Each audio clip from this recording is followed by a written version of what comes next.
సంవత్సరాల తరబడి ఎన్ని మందులు వాడినా మీ మోకాల నొప్పులు తగ్గట్లేదా? ప్రాణ పెయిన్ క్లినిక్ లో అత్యాధునిక చికిత్స.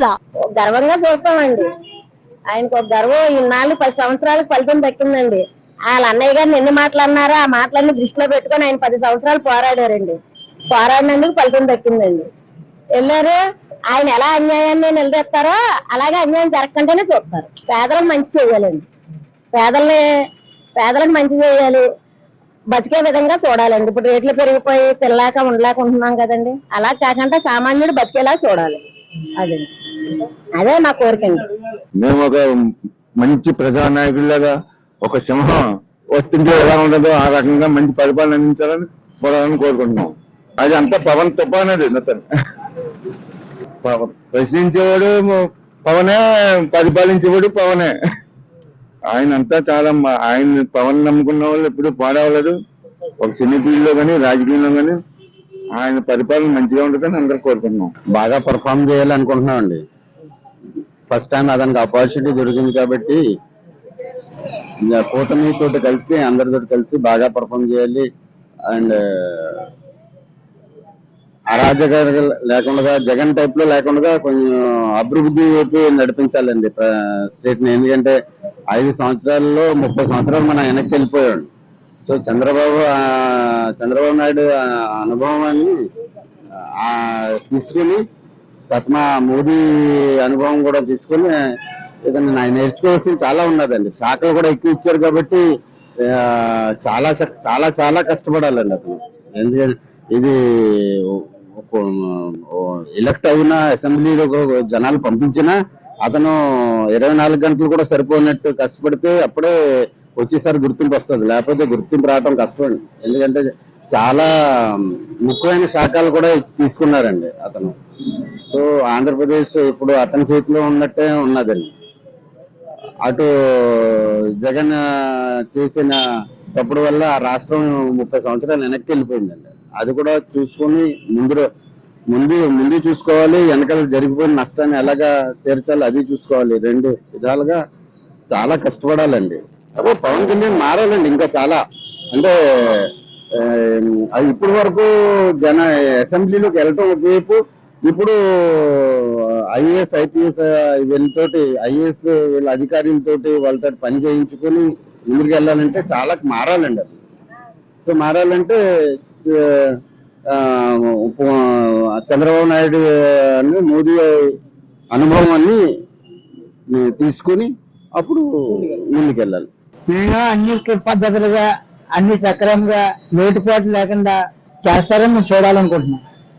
మా కష్టం అవుతుంది కానీ ఫలితం ఉండలేదు. పనులు లేవు, బాధలు పడుతున్నాం. చాలా ఇదిగా ఉన్నాం. నా పరిస్థితి తింటానికి కూలి లేక, ఓ పూట ఉండి ఓ పూట లేక చాలా బాధపడుతున్నాం. అలాంటి బాధలను తీరుస్తారని ఈసారి మేము పవన్ కళ్యాణ్ గారిని అసెంబ్లీలోకి పంపించిన ఫలితంగా మాకు న్యాయం చేస్తారని మేము ఆశిస్తున్నాం. ఆయన ఏం చేయాలంటే ఖరీదు ధరలు తగ్గించాలి. రేట్లు బాగా పెరిగిపోయింది. విధంగా ఉన్న రేట్లు తగ్గితే మా పనులు వస్తాయి. ఇసుక మెయిన్, దాన్ని మాకు ఫ్రీగా వదిలేస్తే మాకు చాలా బాగుంటుంది.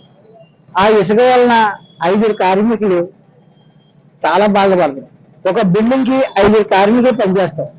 ఎలక్ట్రీషియన్, ప్లంబింగ్, పెయింటింగ్, కరెంటు అన్ని పనిచేస్తాం. అలాంటి వాళ్ళందరూ ఈ రోజు బంద్ అయిపోయి అడుక్కు తింటున్నాం. చాలా బాధపడుతున్నాం. రోడ్డు పాలు అయిపోయాం. ఏం చెప్పుకోవడం కూడా తెలుస్తుంది. అలాంటి సక్రమంగా మాకు చేస్తారని మేము అసెంబ్లీకి పవన్ కళ్యాణ్ గారిని మేమే పంపించాం. ఆ పంపించిన ఫలితంగా మాకు న్యాయం కూర్చి మమ్మల్ని చూస్తారని మేము ఆశిస్తున్నాం.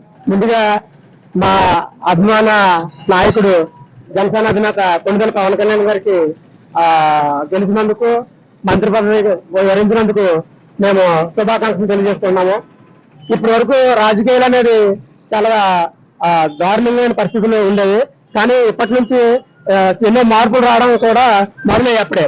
ఎప్పుడైతే ఈ కూటమి మొదలైందో అప్పటి నుంచి కూడా అమరావతిలో పనులు స్టార్ట్ అవడం, అభివృద్ధి పనులు జరగడం కూడా చాలా స్పష్టంగా కనబడుతున్నాయి. దీనికి ఇదే నాకు ఉన్నది అనమాట. అభివృద్ధి అనేది ఎలా ఉంటుంది అనేది చూడడానికి.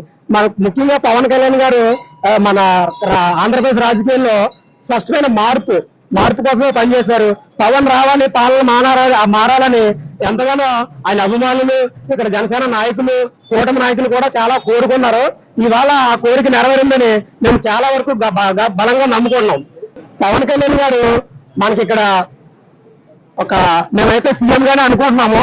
ఆయన ఆ భావాలు ఏమైతే మా ఆశలు ఏమన్నాయో ఆ రకంగా ముందుకెళ్తారని బలంగా నమ్ముకుంటున్నాం. మేమైతే ఏదైతే ఎదురు చూసామో ఆయన అసెంబ్లీలోకి వెళ్ళాలని, తర్వాత ప్రతిపక్షాలు అసెంబ్లీ గేట్ కూడా తాకినవనని వాళ్ళు శపథం చేశారు. కానీ వాళ్ళు చేసిన శపథాలన్నీ కూడా మేము బట్టబయలు చేసి ఆయన అసెంబ్లీలోకి వెళ్ళినందుకు మేము చాలా గర్వపడుతున్నాం. ఎందుకంటే ఆయన చాలా ఉన్నతమైన ఆశయాలు కలిగిన వ్యక్తి. అలాంటి వ్యక్తి అసెంబ్లీలోకి వెళ్తే అక్కడున్న సమస్యలు, ప్రజల సమస్యల పట్ల పోరాడి అక్కడ ఎటువంటి సమస్య ఉన్నా సరే అసెంబ్లీలో చర్చించి ఆ సమస్యలను పూర్తిగా కూడా దాన్ని పూర్తిగా కూడా సమస్య తొలగించేలా చేస్తారని గట్టిగా బలంగా ఆశిస్తున్నాం. కళ్యాణ్ గారు వెళ్ళడం, అసెంబ్లీకి వెళ్ళడం చాలా సంతోషంగా ఉందండి. మాకు ఆనందంగా ఉంది. ఆయన అంతా మంచిగా చేస్తారు, మంచి పనులే, ప్రజలకు చాలా సేవ చేస్తారు. ఆయన చాలా బాగుంటది. ఇప్పుడు ప్రభుత్వం చాలా బాగుంటదండి ఆయన వల్ల. ఆయన దేవుళ్ళ చూడాలండి. అసెంబ్లీలో ఒక పవర్ ఆయన్ని అలా చూడాలని మాకు సంతోషంగా ఉందండి. ఈరోజు కళ్యాణ్ గారు ప్రోత్సహిస్తారండి. ఆయనే చేస్తారు, అడుగుతారు కూడా, నిలబడతారు. ప్రజలకి సేవ చేసేది ఆయనే చేస్తారండి బాగా. ఆయన చాలా దేవుడండి మాకు ఇన్ని సంవత్సరాలు రావడం.